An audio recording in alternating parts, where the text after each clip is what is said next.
اعوذ باللہ من الشیطان الرجیم بسم اللہ الرحمن الرحیم۔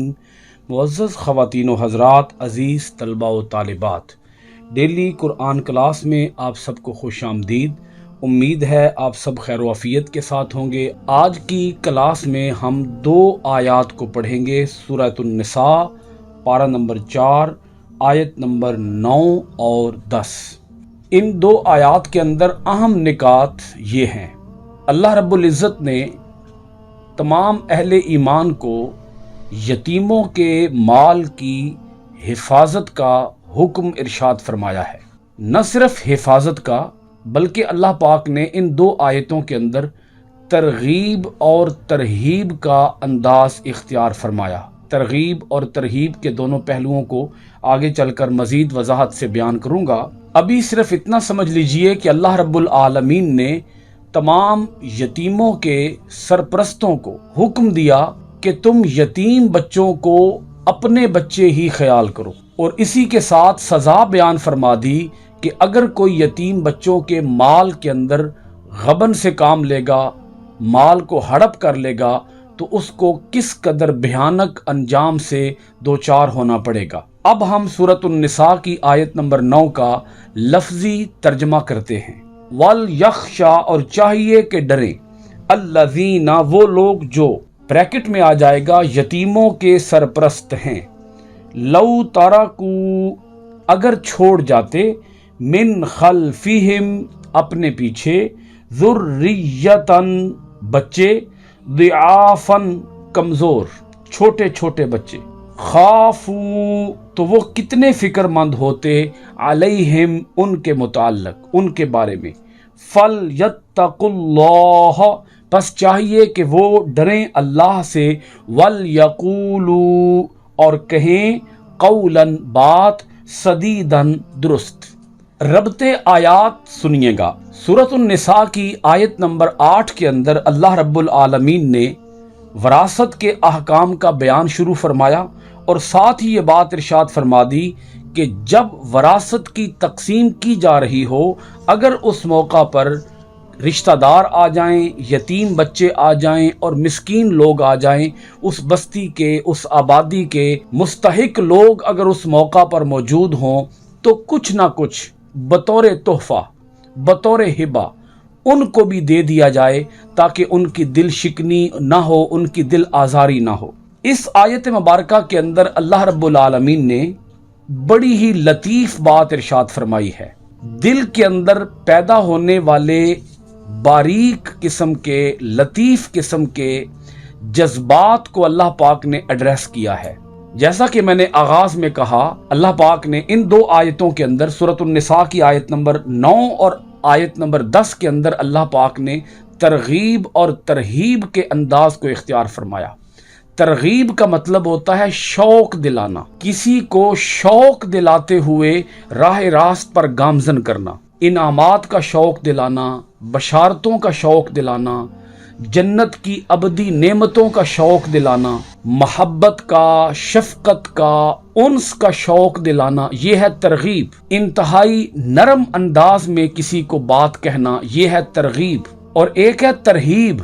ترہیب کا مطلب یہ ہے کہ اللہ پاک اپنے بندوں کو اپنے عذاب سے ڈراتا ہے۔ یہ دونوں انداز ہیں، یعنی ایک کے اندر ہے تبشیر اور ایک کے اندر ہے انذار۔ تبشیر کا مطلب ہے خوشخبری سنانا، انذار کا مطلب ہے ڈر سنانا۔ اللہ پاک یہ دونوں انداز اختیار کرتا ہے، کہیں اللہ پاک خوشخبری سناتا ہے اور کہیں اللہ رب العالمین جہنم کے عذاب کا خوف سناتا ہے، تاکہ انسان راہ راست پر آ سکے، یا تو ترغیب کے ذریعے، یعنی شوق دلانے کے ذریعے، راغب کرنے کے ذریعے، یا پھر ڈرانے کے ذریعے، کیونکہ یہ انسانی نفسیات ہے کہ انسان کا جو دل ہے وہ بسا اوقات کسی چیز کی طرف شوق کی وجہ سے مائل ہو جاتا ہے، اور بسا اوقات انسان ڈر کی وجہ سے گناہ سے باز آ جاتا ہے۔ اب سنیے گا آیت مبارکہ سورۃ النساء آیت نمبر 9۔ اللہ پاک فرماتا ہے، چاہیے کہ ڈریں یتیموں کے سرپرست۔ यतीमों के माल के मामले में डरें। क्यों डरें? अल्लाह पाक फरमाता है, लौ तरकू मिन खल्फिहिम ज़ुर्रियतन दिआफन खाफू अलैहिम। फरमाया अगर वो छोड़ जाते अपने पीछे छोटे छोटे कमजोर बच्चे तो वो कितने फिक्रमंद होते उनके बारे में। अल्लाह पाक इंसानी जज्बात को मुखातब करता है। अल्लाह रब्बुल आलमीन फरमाता है कि ए यतीमों के सरपरस्तों, थोड़ा सा इस पहलू पर गौर करो कि अगर तुम्हारे बच्चे यतीम हो जाएं तो तुम उनके बारे में किस कदर फिक्रमंद होते। यानी जो सलूक तुम अपने सगे बच्चों के साथ करते हो वही सलूक तुम यतीम बच्चों के साथ करो। इन यतीम बच्चों को अपने सगे बच्चों की जगह पर रख कर सोचो। तुम्हारे बच्चे भी तो यतीम हो सकते हैं, मौत तुम्हारे ऊपर भी तो आ सकती है। अगर तुम्हारे ऊपर मौत तारी हो जाए और तुम्हारे बच्चे यतीम हो जाएं तो तुम अपने सगे बच्चों के बारे में क्या सोचोगे। जिस तरह का सलूक, जिस तरह का रवैया तुम अपने सगे बच्चों के बारे में सोच सकते हो कि हमारे बच्चे अगर यतीम हो जाएं तो इन यतीमों के साथ ये सलूक होना चाहिए, सेम वही सलूक तुम इन यतीम बच्चों के साथ करो। इनको भी अपने जिगर का टुकड़ा समझो। इनका बाप अगर दुनिया से पर्दा कर गया है और इनकी कफालत की, इनकी देखभाल की, इनके खाने पीने की, इनके तमाम अखराजात की जिम्मेदारी अगर तुम्हारे कंधों पर आन पड़ी है तो इसके अंदर लैतो लाल से काम ना लो, टाल मटोल से काम ना लो और इन यतीम बच्चों के माल के मामले में गबन से काम ना लो।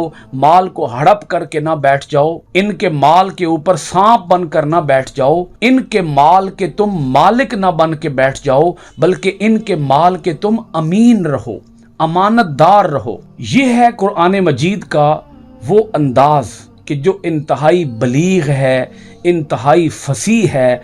अल्लाह पाक ने अपने बंदों को यतीमों के मामले में डरने का जब हुक्म दिया तो किस कदर बलीग अंदाज इख्तियार किया ताकि कोई ये ना कहे कि मुझे बात की मुकम्मल समझ नहीं आई। ये इस्लाम का मिजाज बताया जा रहा है कि बेगाने बच्चों को भी, यतीम बच्चों को भी तुम पराया ख्याल ना करो, तुम बेगाना ख्याल ना करो। इस आयत मुबारका की तफसीर बड़ी खूबसूरती के साथ और उम्दगी के साथ वाज़ेह हो जाती है अगर आप सिर्फ ये एक हदीस पाक अपने जहन नशीन कर लें। नबी अकरम सल्लल्लाहु अलैहि वसल्लम ने इरशाद फरमाया, उस मुसलमान का ईमान कमज़ोर है जो मुसलमान अपने लिए कुछ और पसंद करे और अपने मुसलमान भाई के लिए कुछ और पसंद करे। यानी हुजूर ने इरशाद फरमाया, मुसलमान वो है कि जो वो अपने लिए पसंद करे सेम वही चीज़ अपने मुसलमान भाई के लिए भी पसंद करे। आयत का मतलब ये बना कि जैसा सलूक तुम अपने सगे बच्चों के लिए पसंद करते हो ऐसा ही सलूक तुम यतीम बच्चों के लिए भी इख्तियार करो। अपने सगे बच्चों और यतीम बच्चों के दरमियान कोई फ़र्क ना करो। जिस तरह का लिबास, जिस तरह की खुराक, जिस तरह का रहन सहन तुम अपने सगे बच्चों को प्रोवाइड करते हो, मुहैया करते हो, इसी तरह का लिबास, रहन सहन, इसी तरह का खाना पीना तुम यतीम बच्चों को भी मुहैया करो। फिर अल्लाह पाक हुक्म देता है, आयत के शुरू में फरमाया वल यख्शल्लज़ीना, यतीमों के सरपरस्तों को चाहिए कि वो डरे। आगे फिर फरमाया फल यत्तकुल्लाह, अल्लाह से डरो। इन यतीम बच्चों के सरपरस्तों को चाहिए कि वो अल्लाह से डरें। यह है अल्लाह रब्बुल आलमीन की बार बार ताकीद, बार बार तलकीन कि डरो, अल्लाह से डरो। अल्लाह से डर जाओ और यतीम बच्चों के मामले में बदसलूकी से काम ना लो। कोई फर्क ना करो अपने सगे बच्चों में और यतीम बच्चों में। अल्लाह पाक आगे फरमाता है, उनसे जब भी बातचीत करो उन यतीम बच्चों से, फरमाया वल यकूलू कौलन सदीदा, तुम्हारी बात सीधी हो, दुरुस्त हो, कोई पुरपेच बात ना करो। ऐसी बात ना करो जिसके अंदर कोई उलझने हों, जो यतीम बच्चों को समझ ना आ सके। उनके साथ अपना रवैया, अपना अंदाज़े बयान, अपना अंदाज़े गुफ्तगू नरम रखो, मोहब्बत की ज़बान इस्तेमाल करो, अपनी ज़बान के अंदर मिठास पैदा करो, उनसे सीधी बात करो, दुरुस्त बात करो, गलत बात उनसे ना कहो, झूठी बात उनसे ना कहो। वो पहले ही गमों से, दुखों से दो चार हैं, उनके सरों से बाप का साया उठ चुका है। तुम कोई अपनी ज़बान से कोई इंतहाई दुखी बात कर दोगे तो उनके दिल तो पहले ही जख्मों से चूर चूर हैं। उनके दिलों को और कचोके ना लगाओ, उनके जख्मों के ऊपर नमक पाशी का काम ना करो, बल्कि उनके जख्मों के ऊपर मरहम पट्टी का काम करो। अपनी ज़बान से ऐसे बात करो कि जिस बात से उनके दिलों को तस्कीन हासिल हो। अब अगली आयत सुनिएगा, सूरत निसा की आयत नंबर 10। इन्नल्लज़ीना यअकुलूना अम्वालल यतामा ज़ुल्मन इन्नमा यअकुलूना फ़ी बुतूनिहिम नारा वसयस्लौना सईरा।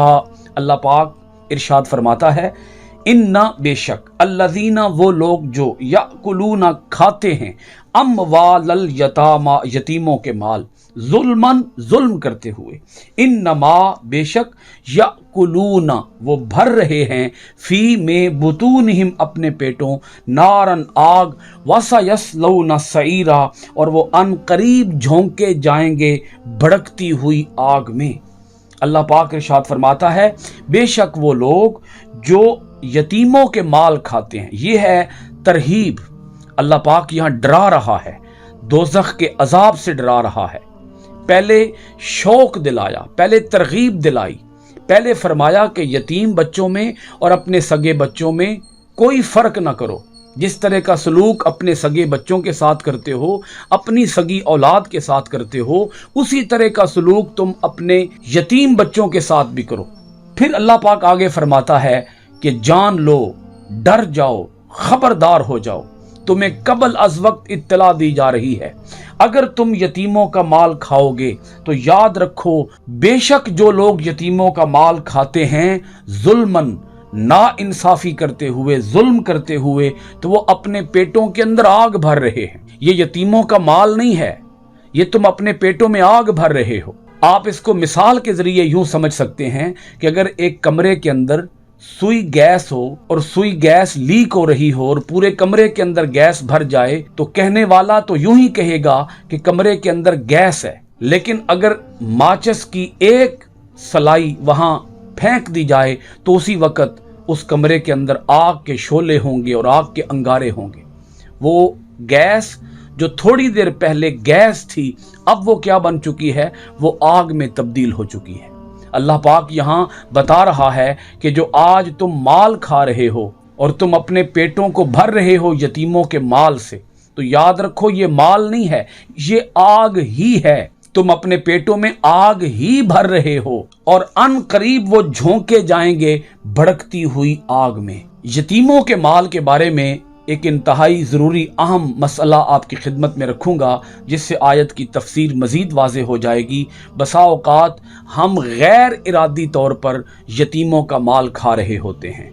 इसकी सादा सी मिसाल यह है, अगर कोई आदमी फौत हो जाए तो उसके कफन दफन का, उसके गुस्ल का और उसकी तजहीज़ व तकफ़ीन का और उसकी तदफ़ीन का और उसके बाद उसके इसाले सवाब के लिए जो लोगों को खाना वगैरह खिलाया जाता है, तो आम तौर पर ऐसा होता है घर के अंदर जो रिश्तेदार होते हैं वो ये तमाम अखराजात कर रहे होते हैं। बसा औक़ात वो माल उस मरहूम के तरका में से होता है, उस मैयत की वरासत का माल होता है, जिससे कफन दफन का और जिससे तदफीन का और जिससे इसाले सवाब के लिए खाना वगैरह खिलाया जा रहा होता है। इस बात को तफसील से समझिएगा। अगर एक आदमी फौत हो गया है और उसके बच्चे हैं, उसकी औलाद है, और औलाद में कुछ बड़े हैं और कुछ छोटे हैं, अगर नाबालिग बच्चे हैं तो नाबालिग बच्चा तो इजाज़त भी नहीं दे सकता। जो उस फौत होने वाले के बड़े बेटे हैं वो कह रहे हैं कि हमने छोटे बच्चे से इजाज़त ले ली है। तो आप ये बात ज़हन नशीन कर लीजिए कि छोटा बच्चा, नाबालिग बच्चा, उसकी इजाज़त का भी कोई एतबार नहीं है।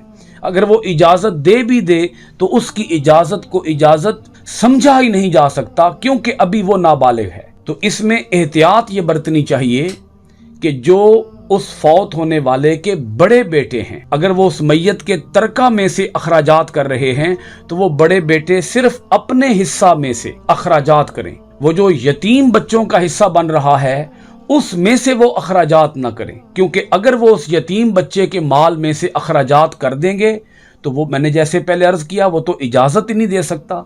وہ تو ابھی ہے ہی نابالغ۔ آپ اس مثال کو یوں بھی سمجھ سکتے ہیں کہ اگر اس فوت ہونے والے کے تمام بیٹے ابھی نابالغ ہوں تو وہ نابالغ بچے یتیم ہو جائیں گے۔ جب وہ یتیم ہو جائیں گے تو ان یتیموں کے مال میں سے اخراجات کیے ہی نہیں جا سکتے۔ اس صورت میں فیملی کے لوگ، اس صورت میں اور جو رشتہ دار ہیں وہ رشتہ دار اپنے مال میں سے خرچ کریں گے، کیونکہ یتیموں کا مال تو وہ خرچ نہیں کر سکتے، کیونکہ وہ تو ابھی نابالغ ہیں۔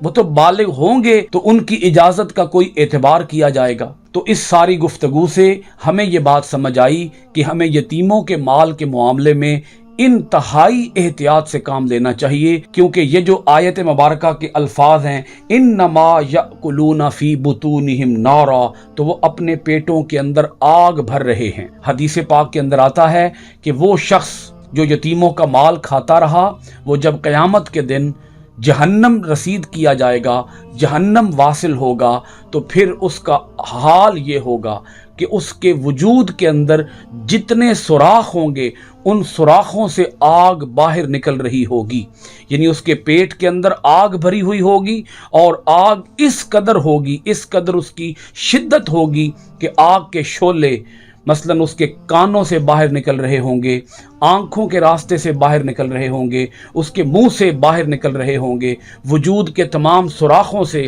آگ کے شعلے اس قدر بھڑک رہے ہوں گے کہ وہ سوراخوں کے ذریعے باہر نکل رہے ہوں گے۔ آپ اندازہ کیجئے، انسان کے رونگٹے کھڑے ہو جاتے ہیں یہ حدیث مبارکہ سن کر۔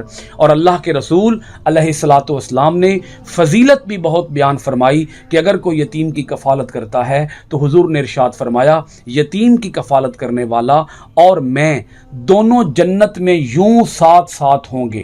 حضور علیہ الصلاۃ والسلام نے ایسے شہادت کی انگلی کا اشارہ کیا، ساتھ والی انگلی اور شہادت والی انگلی، دونوں انگلیوں کو ملا کر ارشاد فرمایا کہ یتیم کی کفالت کرنے والا اور میں جنت میں یوں ساتھ ہوں گے جیسے یہ دو انگلیاں آپس میں جڑی ہوئی ہیں۔ اس سے آپ اندازہ لگا سکتے ہیں کہ اللہ کے رسول علیہ الصلاۃ والسلام نے یتیم کی کفالت کو کس قدر پسند کیا۔ حضور ارشاد فرماتے ہیں اگر کوئی یتیم بچے کے سر پر ہاتھ رکھتا ہے تو اس کے سر کے نیچے جتنے بال آئیں گے اللہ تعالیٰ ہر بال کے بدلے میں اسے نیکیاں عطا فرمائے گا۔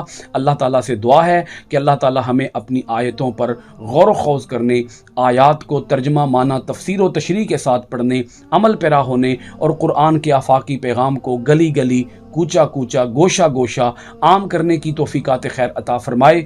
آج کی کلاس سورۃ النساء کی آیت نمبر 10 کے ساتھ ختم ہوئی۔ انشاءاللہ العزیز اگلی کلاس میں سورۃ النساء کی آیت نمبر 11 کے ساتھ آپ کی خدمت میں حاضر ہوں گے۔ بہت شکریہ۔ السلام علیکم ورحمۃ اللہ وبرکاتہ۔